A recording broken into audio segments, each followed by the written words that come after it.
શિયાળાની શરૂઆત થઈ ગઈ છે અને ત્યારે લોકો અમદાવાદમાં ખોખરા વિસ્તારના લોકો ગાર્ડનના લોકાર્પણની રાહ જોઈને બેઠા છે।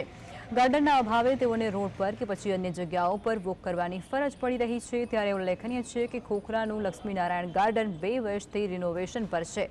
કોન્ટ્રાક્ટર દ્વારા છેલ્લા 6 માસથી કામગીરી બંધ કરી દેવામાં આવી છે અને કામગીરી છોડી જતો રહ્યો છે। ત્યારે આ મુદ્દે રિકન્સ્ટ્રક્શન દ્વારા કમિટીના ચેરમેને જણાવતા કહ્યું હતું કે ગાર્ડનની કામગીરી અન્યને સોંપી અને ઝડપથી તેને શરૂ કરવામાં આવશે।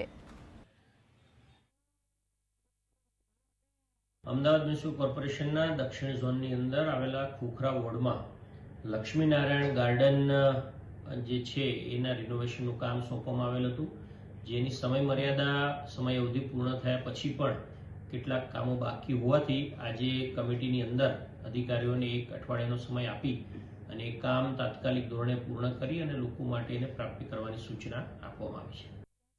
આની અંદર હજી બધું કામ બહુ બાકી છે। આપ જો લેવલ જ કઈ જગ્યાએ કર્યું નથી હજી।